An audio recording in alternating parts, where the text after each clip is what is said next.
कुछ इठलाती कुछ कह जाती, ये जिंदगी ही तो है। किधर से गुजरे थे, कहाँ कहाँ भटके थे। कुछ भिगो गए थे, कुछ छूकर निकल गए थे। कुछ रुला गए थे, कुछ बहा ले गए थे। आओ गाते हैं तराने अनुभवों की दुनिया के। नमस्कार दोस्तों, आप वरिष्ठ नागरिकों द्वारा प्रस्तुत पॉडकास्ट कार्यक्रम अनुभव 2.0 सुन रहे हैं। ये कार्यक्रम भारत सरकार के सामाजिक न्याय एवं अधिकारिता मंत्रालय के लिए राष्ट्रीय सामाजिक सुरक्षा संस्थान एवं मीडिया फॉर कम्युनिटी फाउंडेशन द्वारा प्रस्तुत किया जा रहा है। इस परियोजना की संकल्पना श्री आर श्रीधर ने की है तथा आशीष तिवारी एवं पूजा मुराडिया ने इसे साकार किया है। आज हमारे साथ डॉक्टर राजेश ओझा इस कार्यक्रम में आए हुए हैं। डॉक्टर राजेश ओझा एक ऑर्थोपेडिक्स के बहुत बड़े नोन डॉक्टर हैं लखनऊ के, और यहाँ स्टेट गवर्नमेंट में भी डायरेक्टर लेवल तक उन्होंने अचीव किया और वर्तमान में भी वो एक प्रैक्टिसिंग डॉक्टर हैं। डॉक्टर साहब, आपका स्वागत स्टूडियो में। और थैंक यू। हम लोग ये जो वृद्धजनों के लिए चैनल पर जो आपको हम लोग प्रोग्राम दे रहे हैं, इसमें सबसे बड़ी इंटरेस्टिंग बात तो यह है कि हम लोग जब छोटे थे तो घुटनों के ऑपरेशन नहीं होते थे। बिल्कुल। आजकल जिससे फ़ोन करिए, पूछिए क्या कर रहे हो, उनका सब घुटने का ऑपरेशन करा के आ गए। और ये घुटने का ऑपरेशन तो वैसे ही लग रहा है जैसे छोटे मोटे फोड़े ओड़े के फुंसी का ऑपरेशन होता है। Hernia hydrocele. जी, ऐसा होता जा रहा है। तो सबसे बड़ी चिंता तो ये हो रही है कि पैरों में लोगों के पहले थोड़ा दर्द होता था, फिर ज़्यादा होने लगा जी। और कुछ लोग कहते हैं ज़्यादा वॉक करने से होता है, कुछ कम वॉक करने से होता है। I mean see the basic question is कि ये घुटने और चाल चलने का एक प्रोसेस ज़रूरी भी है, और कितना चलें, क्या करें, ये बड़ा कॉम्प्लिकेटेड इश्यूज हैं। इस पर we would like to hear you कि क्या आपका इस बारे हाँ, इसके बारे में हम बताना चाहेंगे में। जी कि देखिए, जब आदमी की एज बढ़ेगी जी तो एजिंग प्रोसेस में सारे ऑर्गन्स की एजिंग होती है। जी और चूंकि ये जॉइंट्स हैं, ये मूविंग पार्ट्स हैं, जी तो इसमें भी वियर एंड टियर फ्रिक्शन होता है, जी जैसे किसी मशीन में होता है। अब किसी गाड़ी के बॉल बेयरिंग और गियर्स में आप ऑयल में डिप करके रखते हैं उसमें, और टाइम टू टाइम ऑयल बदलते रहते हैं कि लुब्रिकेट ठीक रहे। जी। और उसमें तो आप बदल सकते हैं, वो तो लिविंग टिश्यू नहीं है। लेकिन जो शरीर में मेनली जो घुटना का सबसे बड़ा रोल इसलिए है कि सबसे ज़्यादा वेट बेयर करता है ये, और आपकी सारी एक्टिविटी चलने से रिलेटेड होती है। तो इसमें जब एडवांस एज होती है तो वो बीमारी है या सिंपल वियर एंड टियर है, ये एक डिस्प्यूटेड सब्जेक्ट है। बस most probably it is a simple wear and tear of a living tissue. तो उसका रिस्पॉन्स के जो सिक्वेल्स होते हैं उसी को आप ऑस्टियोआर्थराइटिस बोलने लगते हैं। तो इसमें होता ये है कि देखिए, पहले क्या होता था कि लाइफ एक्सपेक्टेंसी 55-60 से ज़्यादा नहीं होती थी, अब बढ़ गई है। तो इससे पहले कि घुटने घिस के जवाब दें, जैसे आजकल की गाड़ियों के मॉडल देखते हैं आप, इंजन इतने बढ़िया होते हैं 2-2.5-3 लाख तक आराम से चल जाते हैं, लेकिन टायर तो नहीं चलेंगे। उनका तो 60-70 हज़ार पे चेंज करना पड़ जाएगा। तो वही चीज इसके साथ है कि आदमी ही गोज ऑन लिविंग, और उसके बाद ये होने लगता है कि समय के साथ उसके जो जोड़ के ऊपर एक सरफेस होती, स्मूथ ग्लाइडिंग, संगमरमर से भी चिकनी, मतलब आइस स्केटिंग से 20 गुना ज्यादा स्लिपरी सरफेस होती है वो, जो नेचर ने बनाई है। उस पे मूवमेंट होता है। तो जब एजिंग प्रोसेस होती है तो वो धीरे धीरे घिस के इरोड हो जाता है। तो उसके जो फ्लेक्स, स्मॉल डिट्रियस इसको बोलते हैं, वो उस फ्लूइड में, लुब्रिकेंट फ्लूइड होता है जो कि साइनोवियल फ्लूइड होता है, उसमें फ्लोट करेंगे, फिर वो डिपॉजिट हो जाएंगे उस मेम्ब्रेन पे जो सिक्रीट करती है उस लिक्विड को। तो वो उससे इन्फ्लेम, मतलब सूज जाती है। उसके अंदर एक्सेस या तो पैदा हो जाता है, या उसकी क्वालिटी वो जो पहले थी ओरिजिनल हेल्दी साइनोवियल फ्लूइड की रहती है उस तरह की नहीं रहती। वो चेंज हो जाता है उसका स्ट्रक्चर, जी उसके कुछ जो कॉन्स्टिट्यूएंट्स हैं वो भी उस तरह के नहीं रह जाते। अब उनके जैसे हाइलोरेनिक एसिड ये सब होते हैं, वो सब चेंज होने लगते हैं। तो होता ये है कि और ज़्यादा फिर उसका असर होता है, और सूजन, और उसकी वजह से एक प्रोसेस होती है इन्फ्लेमेशन, जो कि रिएक्ट करती है बॉडी उसको हील करने की। जी तो हील तो होता नहीं वो, लेकिन उसकी जगह वो दर्द बढ़ने लगता है, और उसमें जो सरफेस घिस जाती है, ये एक्सरे में जब काफ़ी बढ़ जाता है तब दिखता है। जी तो ऐसे में इसकी वजह एक तो एज, लाइफ एक्सपेक्टेंसी है। दूसरी चीज़ ये है कि आजकल जो फूड आइटम खाते हैं हाँ, लोग, मैं इस पर आ रहा था कि डाइट जो है वो हाँ, उसको तो प्रिवेंट करने चूंकि के लिए। ज़्यादातर फूड उस तरह से केमिकल फर्टिलाइजर से, और वो जो उसमें कीटनाशक वगैरह डाल के लोग पैदा कर रहे हैं, तो उसमें माइक्रो न्यूट्रिएंट्स शायद नहीं है जी जो कि हेल्थ मेंटेन करती हैं जी उसकी। तो क्वालिटी एंड स्ट्रेंथ उस हड्डी और जॉइंट की उतनी स्ट्रांग नहीं रह जाती, तो जल्दी इसमें ये सब चीज़ें आने लगती हैं, और कुछ सिम्टम्स हैं जो एक्सप्लेन नहीं हो पाते। तो ऐसे में एक तो ये चीज़ हुई। दूसरी चीज़ हुई कि जो लोग ओवरवेट हैं उनका ज़्यादा लोड पड़ेगा। जी वैसे ही है, जिस गाड़ी पे ज़्यादा लोड ज़्यादा हाँ होगा हाँ तो हाँ टायर जल्दी उसका फटेगा। हम्म, तो वेट वगैरह है। जो लोग रेगुलर योगा एक्सरसाइज वगैरह करते हैं, आप देखेंगे कि उनका वेट भी ठीक रहता है, उनको ये सब होता नहीं है, क्योंकि जी वो योगा एक स्टेब्लिश्ड साइंटिफिकली प्रूवन टेक्नोलॉजी है, जिसमें कि सारे ऑर्गन्स का, ना केवल जॉइंट्स का, और भी जो वाइटल ऑर्गन है उनका फंक्शनल रिजर्व मतलब जो एक्स्ट्रा काम करने की कैपेसिटी है वो बढ़ जाता जी है ना। जैसे किसी स्कूटर का पेट्रोल खत्म हो गया, आपने घुमा दिया, रिजर्व पे चल गया वो। हम्म, उसी तरह हर ऑर्गन का, किडनी, हार्ट, लंग में डिमांड जब ज़्यादा हो, दौड़ रहे हो या बीमारी हो, तो जो एक्स्ट्रा डिमांड है उसको मीट करने के लिए फंक्शनल रिजर्व डॉक्टर नेचर साहब ने जैसे दिया एक है। आपने योगा तो बताया, एक तो एक उसका हाँ, आपने हाँ, एक जो आमतौर पर लोगों को सलाह दी जाती है कि आप वॉक करिए, हाँ। तो walking alone does it help? देखिए ऐसा है, वॉकिंग के फायदे ही फायदे हैं, जी लेकिन इसका मतलब ये नहीं है कि आप अपने ऊपर अत्याचार करके, जोड़ में दर्द हो रहा है तो भी वॉक किए जा रहे हैं।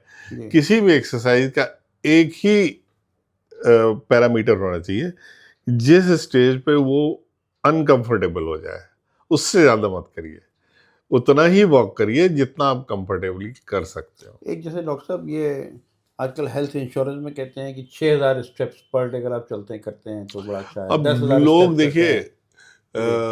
जी चूंकि ये एकेडमिक फील्ड बन जाता है तो अपने अपने ऑब्जर्वेशंस को पब्लिश करते हैं। जी कभी कभी फार्मा कंपनीज अपने हिसाब से मोल्ड भी कर हाँ, लेती अपनी हैं आपने, फिटबिट घड़ियां कि बेचने के इससे लिए, ऐसा हाँ होता है, उससे होता है, जी और कितना प्रभावी है बिल्कुल बेकार तो नहीं है। लेकिन जैसे इस बीमारी जो घुटने की बता रहे हैं आप, इसके लिए हम लोग को 45 साल हमें हो गया, तो हमारे देखते देखते हम लोग जब पढ़ते थे उसका कोई ट्रीटमेंट नहीं था अदर देन फिजियोथेरेपी और पेन किलर जो पैरासीटामॉल। जी लेकिन समय के साथ लोगों ने ऑब्जर्व किया कि नहीं, कुछ ओरल मेडिसिन हैं जी जो कि कार्टिलेज को घिसने और उस पर थोड़ा स्लो जी करती जी हैं। तो एक दो साल वो फूड आइटम की तरह ग्लूकोसामीन और कॉन्ड्रोइटिन सल्फेट, ये फॉरेन कंट्री में तो जनरल स्टोर में मिल जाती हैं, जी तो वो लोग खाते हैं तो वो भी ठीक रहता है। जी और दूसरे कभी कभी ये होता है कि उसके बाद एक जॉइंट में इंजेक्शन लुब्रिकेंट का ही होता है, हाँ याद याद आ गया जी हाइलेरॉन। हम्म तो वो भी 6 महीने से साल भर तो 50% ज़्यादा लोगों को रिलीफ दे ही देता है। जी स्टेरॉइड्स भी कभी कोई इनिशियल उसके लिए लगाते हैं कि उससे पेन रिलीफ मिल जाती है। जी और इसके अलावा तरीका तो ये निकाला चलने गया। कितना स्टेप्स रोज चले जाएं, इसका कोई स्टैंडर्ड या डिस्ट्रिक्ट नहीं है? हम तो बता रहे जी हैं, person to person okay very करेगा। हम्म जब आपको लगे कि हम इतना कंफर्टेबली कर लिए बस उस पे रुक जाए, स्टेप्स गिन के करने का कोई हमें सेंस नहीं समझ में आता। जी। आप अच्छा, उतना एक डॉक्टर साहब करिए। आपने एक बात और भाई माइक्रोन्यूट्रिएंट्स की बात करी कि आजकल हाँ, डिप्लीट होते हैं, तो क्या जैसे बॉडी में 1.5 किलो कैल्शियम रहता है और कैल्शियम को देखिए खाना। बॉडी में कैल्शियम का स्टोर तो बोन्स में ही होता है। जी। इसके अलावा जो ब्लड सर्कुलेशन और हाँ, डिफरेंट उसमें भी टिश्यूज हाँ में उसकी जो रिक्वायरमेंट है। मेटाबॉलिज्म में उसका रोल है, हम्म, और उसको रेगुलेट करने के लिए विटामिन डी है। जी। तो ये तो नॉर्मल हेल्दी पर्सन के डाइट में करीब 800 से 1000 मिलीग्राम होना चाहिए डेली जी। कंजम्पशन। जी। प्रेग्नेंट मदर्स को 1200-1300 तक जाना चाहिए, उनकी डिमांड बढ़ जाती है बच्चे के लिए भी, जी। है ना। और अगर आदमी, मिल्क ही इसका मेन सोर्स है, ग्रीन वेजिटेबल और मिल्क, हम्म, और वो अगर नहीं ले पा रहे हैं, महंगा है शायद, और दूसरे मिलावटी होता होगा, जी।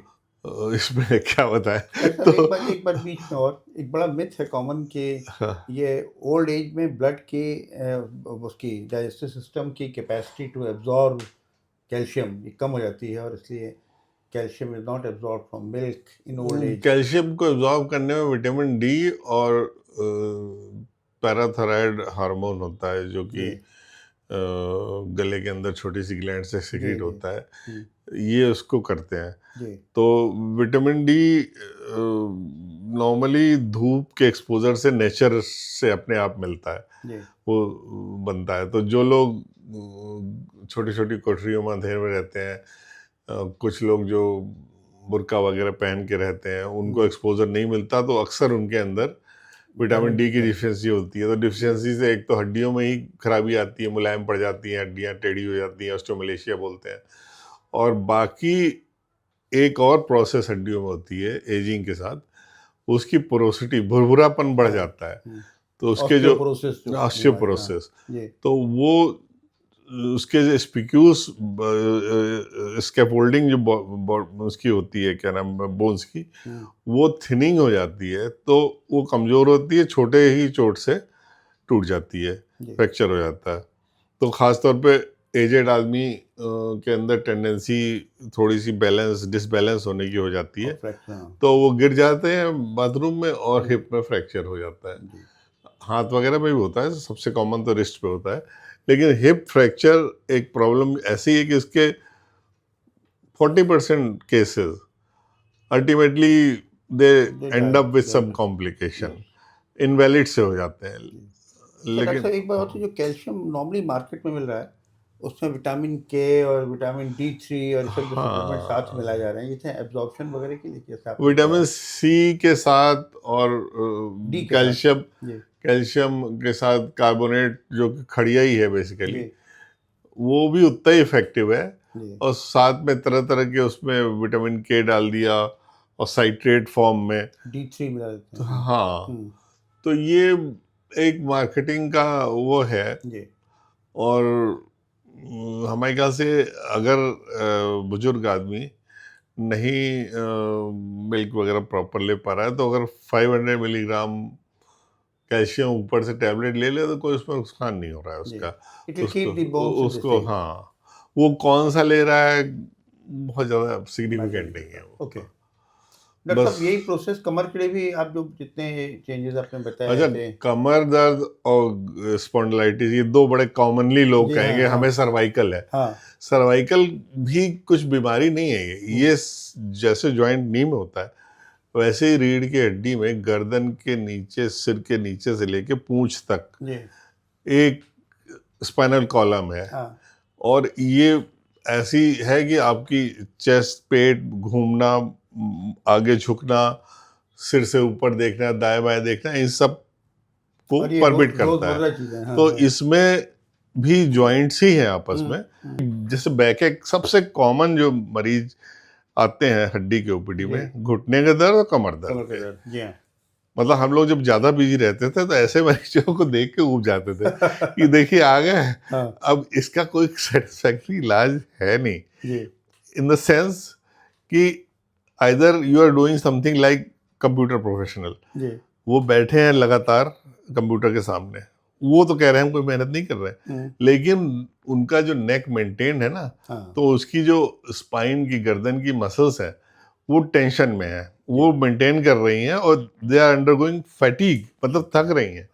तो जो पेनफुल हो जाएंगी उस थकीर को, उसके बाद वही चेन ऑफ इवेंट्स कि उसकी वजह से पेन पैदा होगा, फिर प्रेशर की वजह से जो वियर एंड टियर है नेक की जॉइंट्स में वो ज़्यादा होने लगेगा, फिर नर्व्स पे प्रेशर पड़ने लगेगा, क्योंकि सारी नर्व जो दिमाग से निकलती हैं वो रीढ़ की हड्डी से होते हुए नीचे तक जाती है और उससे छेद होते हैं उसमें इंटरवर्टिबल फोरामिना, उससे नर्व निकल के हाथ में और पैर में जाती हैं।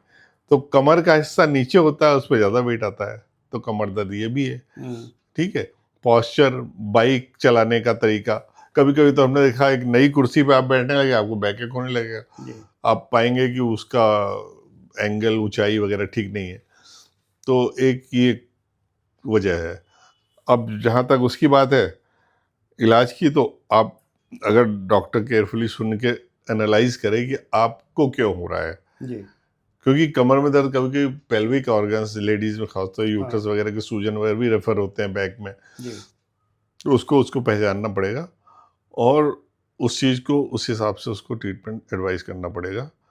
Basically postural correction, life style change और उसका फिजियोथेरेपी, जो हीट थेरेपी है कि शॉर्ट वेव से सिकाई करते हैं, स्पाइनल एक्सरसाइजेज, भुजंग आसन, धनुष आसन, ये बहुत यूजफुल है स्पाइनल मसल को मजबूत करने के लिए।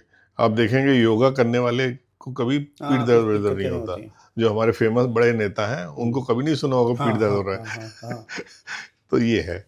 मैं इसको डॉक्टर साहब ये माना जाए कि आप जो कहा है नॉर्मल लाइफ अगर आप लीड करें ओल्ड एज में आफ्टर 60 और थोड़ा टहलें, घूमें और खाना अपना सामान्य तौर पर जो खाना खाया जाता है वो खाएं, मतलब ओवर ईटिंग ना करें, आराम से खाएं और हेल्दी खाना खाएं, और बहुत फैटी तला हुआ।